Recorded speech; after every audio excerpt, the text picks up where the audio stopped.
bienvenue dans le podcast Ohana Triathlon. Je suis Hermano et je serai votre hôte sur ce podcast.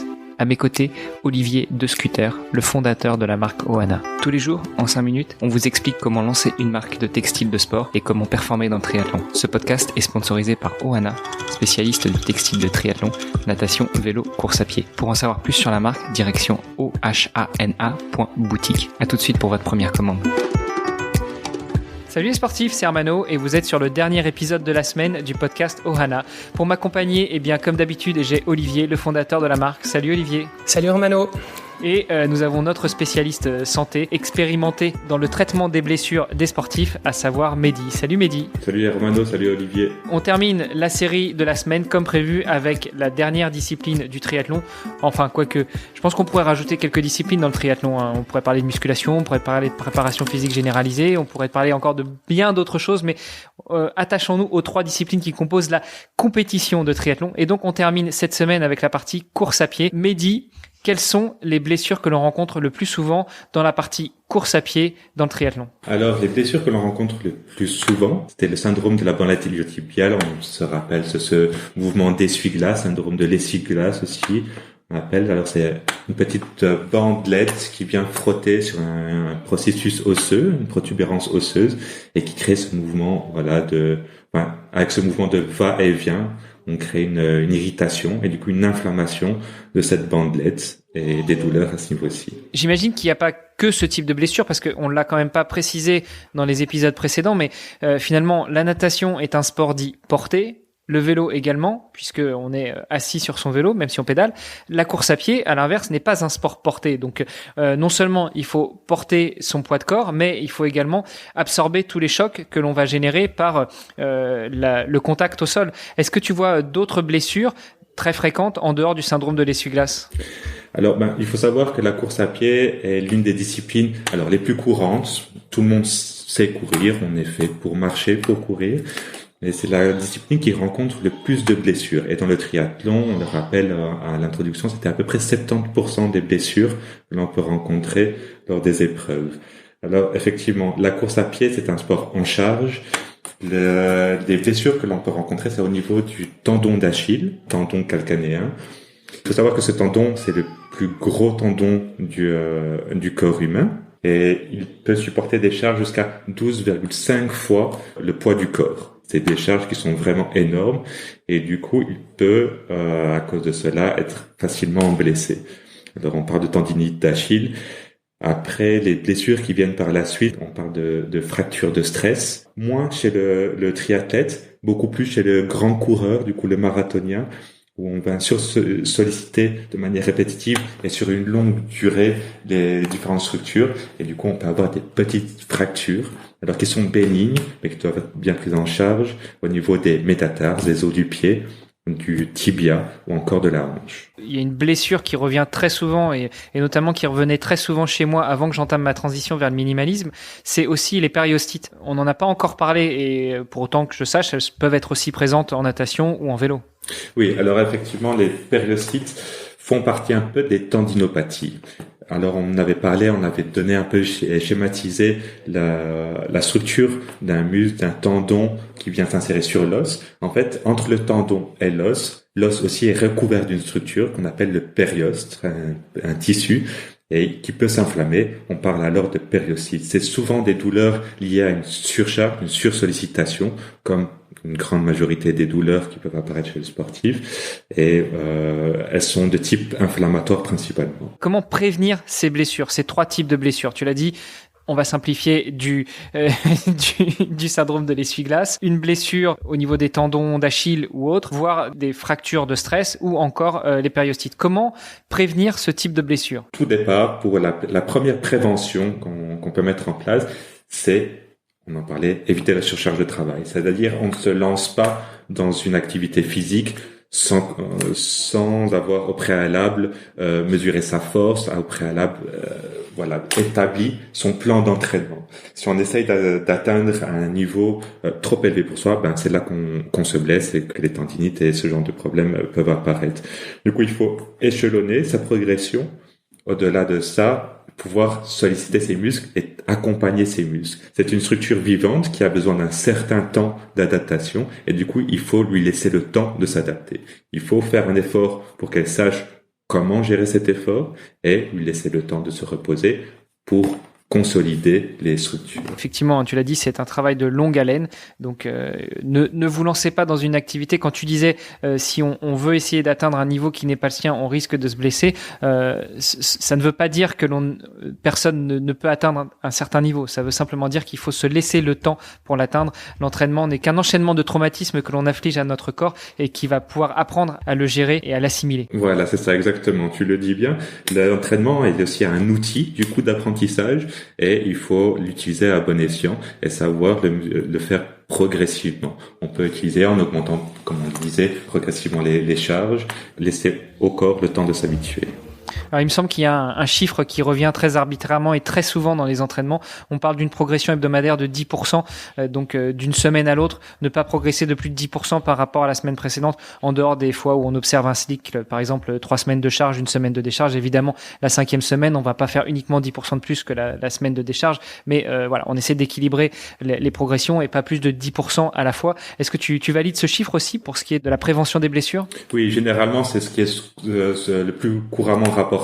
Et même dans la littérature, ce chiffre de 10% permet une adaptation vraiment progressive et douce du corps. Il y a certaines techniques qui permettent une augmentation plus importante, mais elles doivent être suivies de manière très proche par des professionnels du coup. Voilà, on en revient toujours aux professionnels de santé. Voilà, exactement. Et au coach surtout, aussi au coach et au matériel si on utilise du matériel. L'avantage chez le triathlon, c'est que le fait de combiner ces 3 sports différents permet une adaptation plus rapide. La natation, on va solliciter différentes parties du corps et ces différentes parties du corps vont libérer, par exemple, certaines enzymes qui sont bénéfiques à d'autres parties du corps ou une adaptation aussi au sein des cellules mêmes ou qui auront un rendement énergétique plus important. Et du coup, le fait de tout combiner permet au corps de mieux récupérer d'une autre activité physique et de mieux s'adapter à l'effort. Oui, c'est ce qu'on appelle souvent aussi l'entraînement croisé.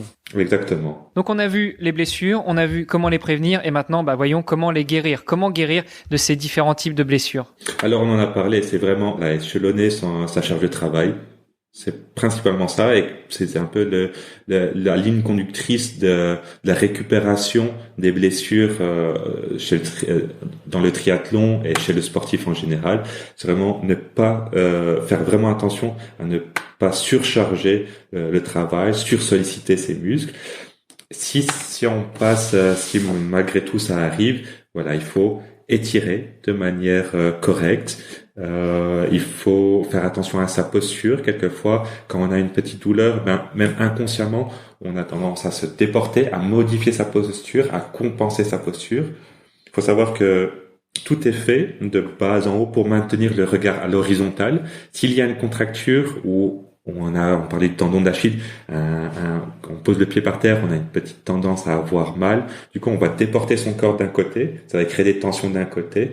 On va compenser de l'autre côté et tout modifier pour maintenir le regard à l'horizontale. Et on crée des compensations. Et il faut faire attention à ce mécanisme, à sa morphologie.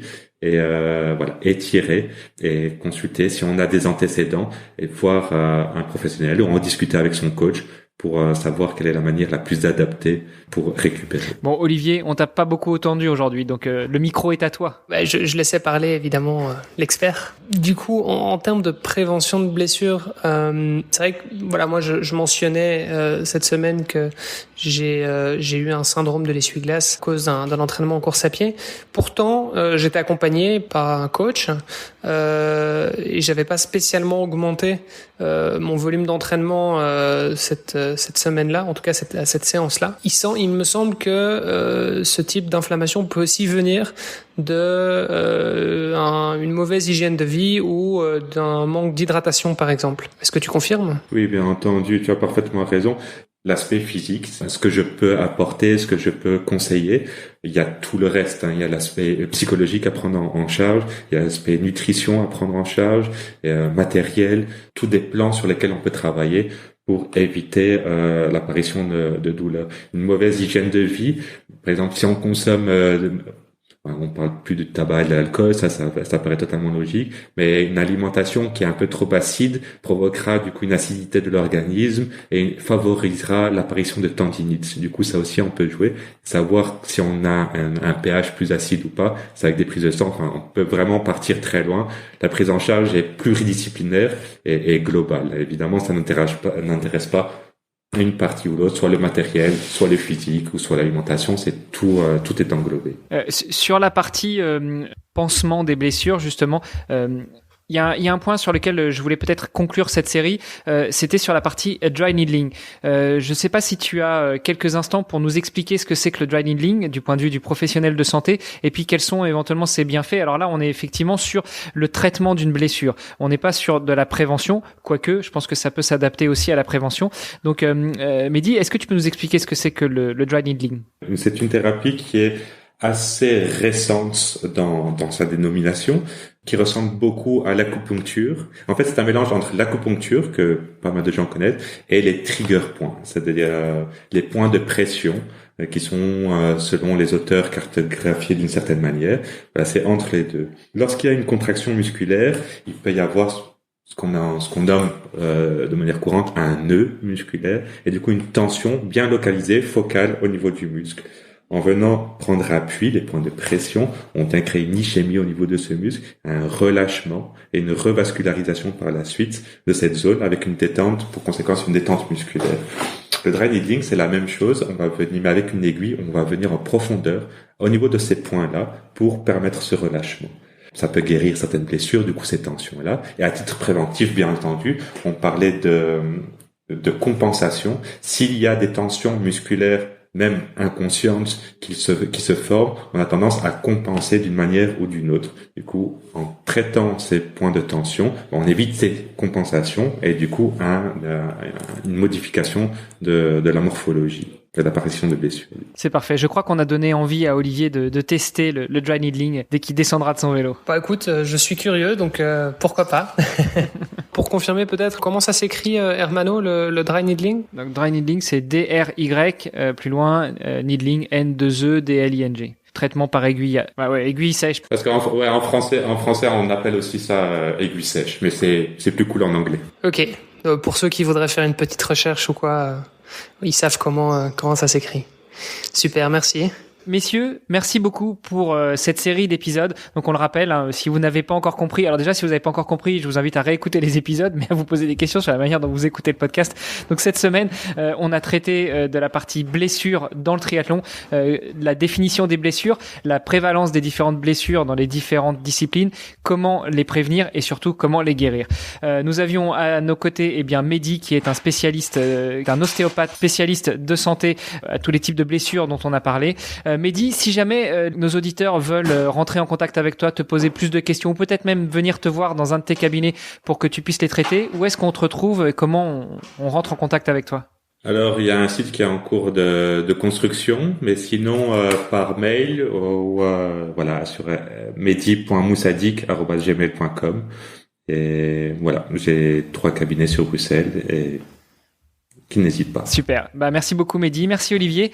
Mehdi, je te donne rendez-vous très bientôt pour qu'on puisse finaliser l'écriture, la coécriture du e-book de Oana. Et Olivier, chères auditrices, chers auditeurs, je vous donne rendez-vous lundi prochain pour une nouvelle série de podcasts. Exactement. Merci beaucoup Hermano. Merci Mehdi pour ta venue. Bon week-end à tout le monde. Merci Olivier. Merci. Merci ciao. à vous. Bon week-end. Ce podcast est sponsorisé par Oana. Pour en savoir plus sur les textiles et les valeurs de la marque, rendez-vous sur oana.boutique. OHANA.boutique. À tout de suite pour votre première commande.